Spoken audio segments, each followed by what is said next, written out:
Welcome to Sales Bites by Journey, where we talk about everything you need to know to be a killer at sales. I'm your host, Will Jenkins. Let's get it.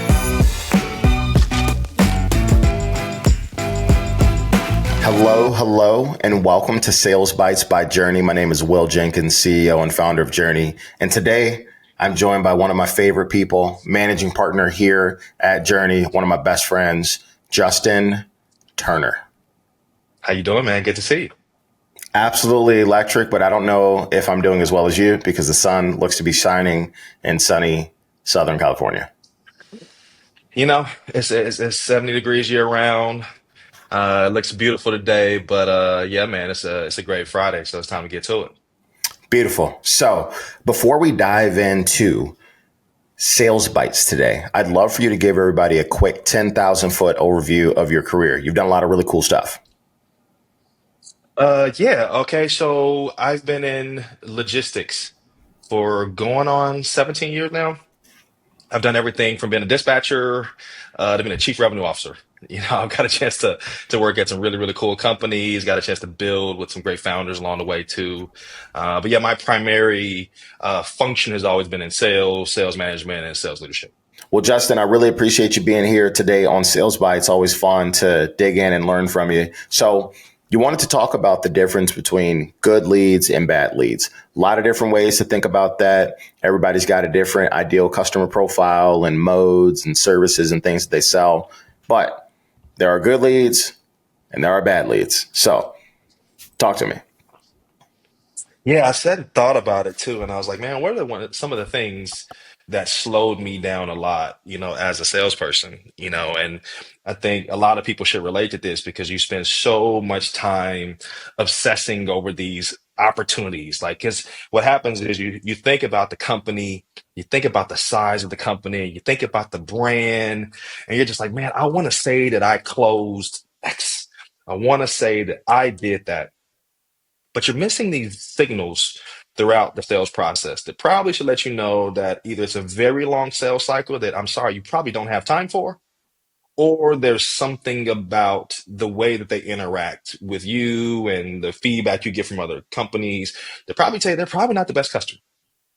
And what I found out is that the ability to understand what's a good and bad customer can make or break your sales career. How does that happen? Elongated sales cycles.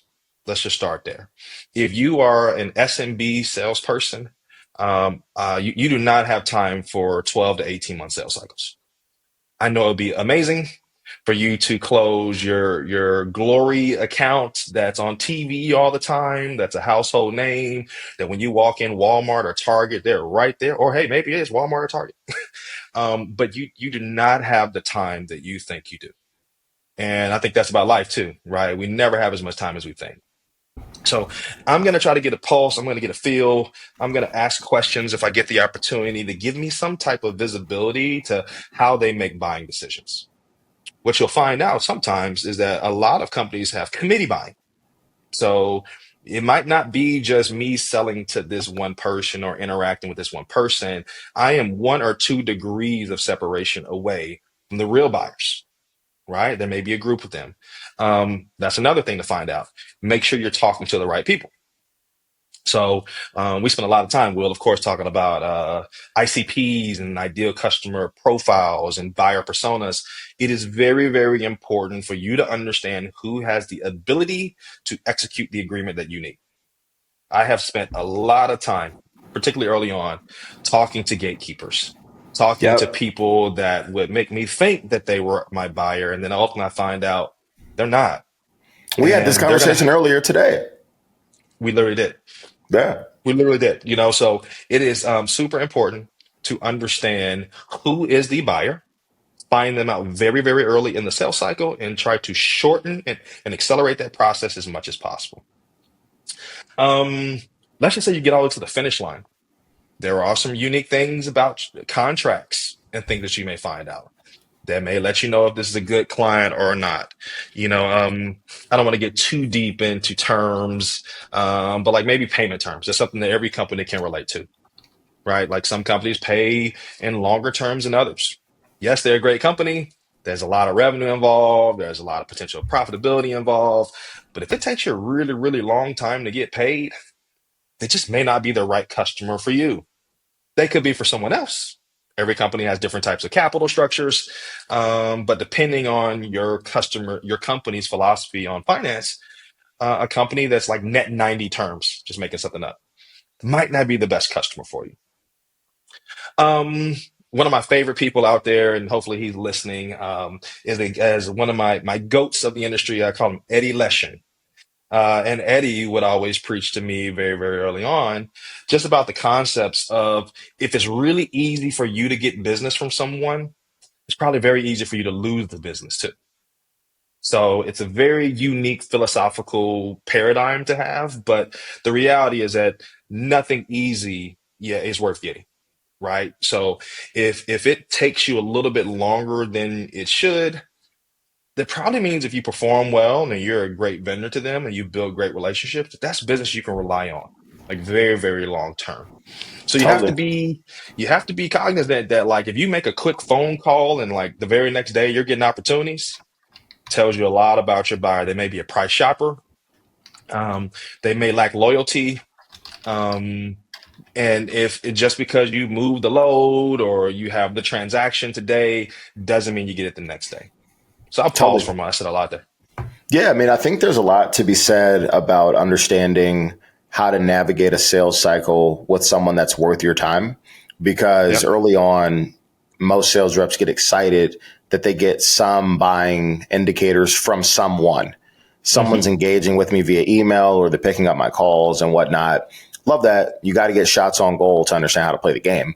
But you do want to spend your time with people that are both the right buyer and the right profile from a company perspective. And most of the best opportunities I've ever had the chance to close or work with took longer and Hmm. they became a longer term loyal customer because they didn't really need our services. Like when we first reached out, they're like, I'm good, which I Yep. respect because I would like for them to say the same thing once I'm a partner with them. Because there's going to be Yep. other people that are trying to steal my business, which is fine. It's just the nature of the beast. But those are the better customers. And to your original point, if you're in an SMB sales cycle and you don't have time for enterprise sales cycles, right? I don't have time for No. 12 to 18 months for contracting. So just understanding what it looks like to balance your portfolio is a big piece. 100%. And it's also back to understanding, what the needs are of the client, right? Like so many times, like you're just trying to push your product, you're just push it, push and push and push. You're trying to get this deal closed. But you got to make sure that your solution actually aligns with the strategy and their goals for the year. So you're not just selling things to just try to get a deal over the line, because that's how you get into transactional relationships with people and transactional relationships with clients. And if you really take time to ask the right questions, we get to know your buyer, spend a lot of time researching their industry, their current trends, and like all the potential obstacles that they could be facing, and aligning your product with it, you'll create very sticky relationships. If you don't do that, you'll solve a quick problem that's just like something for them today, and Yeah. you'll become like very transactional. You'll find yourself following up and following, hey, when I get the next opportunity, and they're like, oh, we're good. Like you Yeah. got to find a way to solve real problems.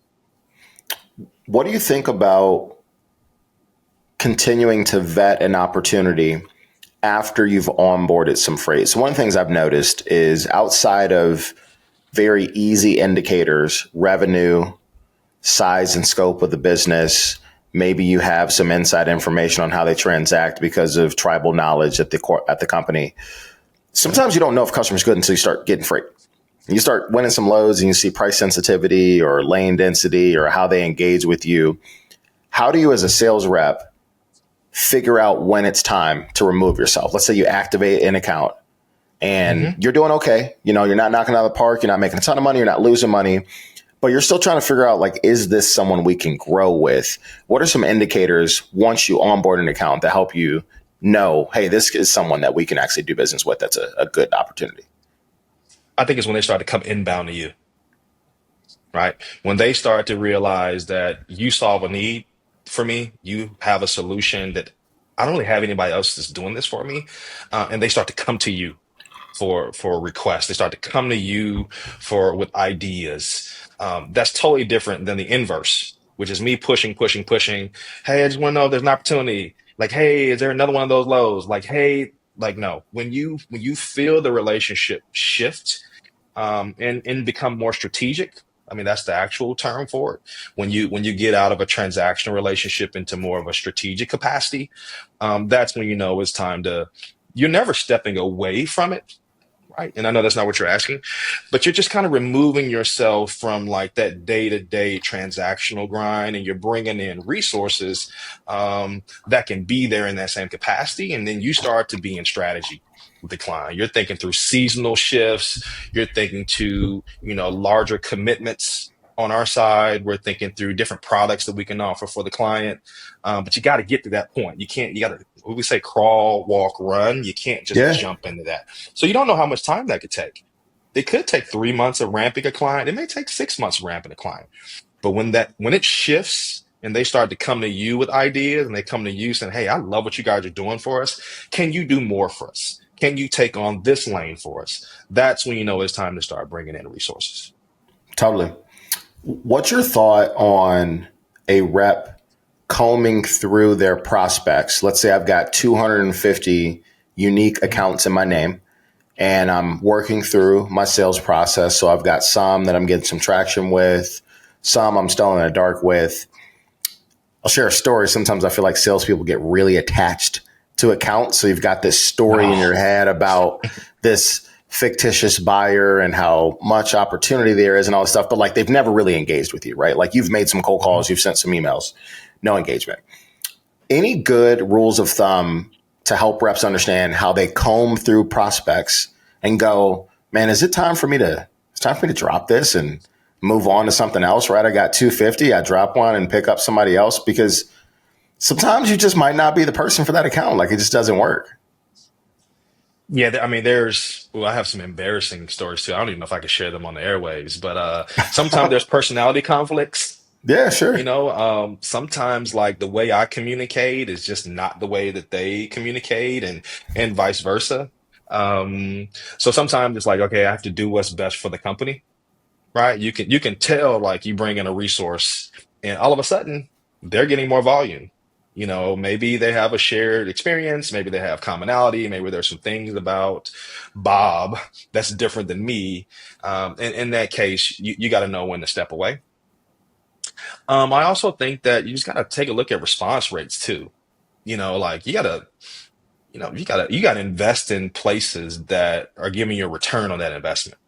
So if I'm looking at my response data and I'm like, okay, we've moved shipments with them before, thought we had a good relationship. I mean, we didn't mess up on the loads or whatnot, but they're responding less than 5% of my emails, less than 10% or whatever your number needs to be.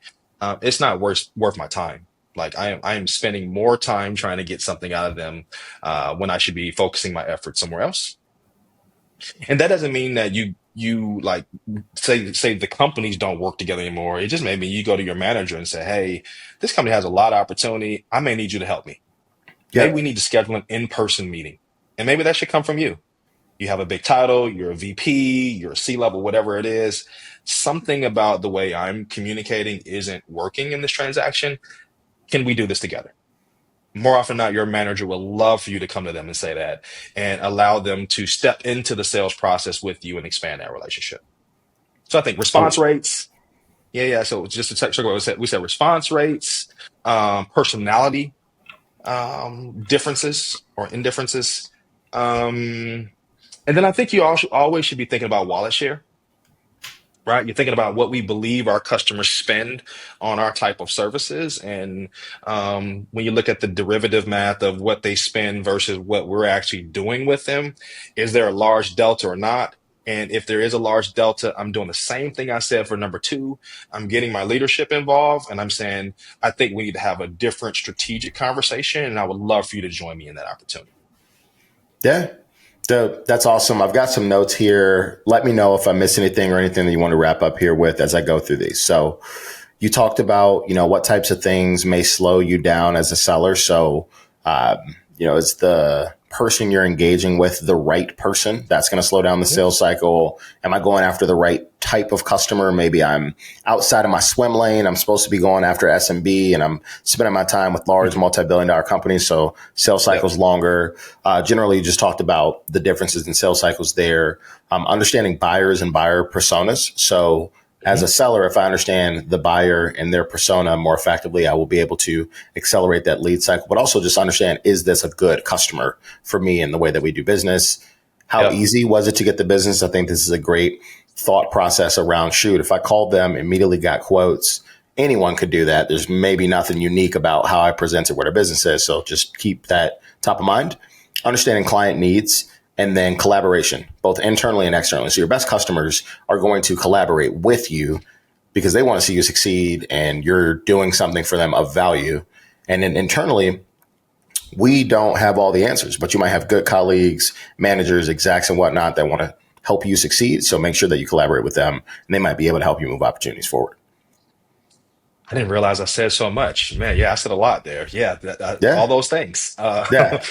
Yeah, I love the collaboration piece as we close. The best relationships are actually partnerships where both people share an aligned vision on how we can do this well together. It is not one-sided where we're just pushing on our side and we're getting no feedback, we're getting no interaction, we're giving no positive vibes when things are going well. It should be a healthy dynamic of pushing and pulling on both sides, because if we do our job well, we help our customers succeed. Yeah. And that should be felt in the relationship with their clients. So if you don't get that good vibe from your clients, it doesn't mean that you give them away, but it does mean maybe it's time to have a different type of conversation where you can become on the same page. Yeah. Awesome. Well, thank you so much for joining us on Sales Bites today, Justin. Really appreciate it. Thank you for having me.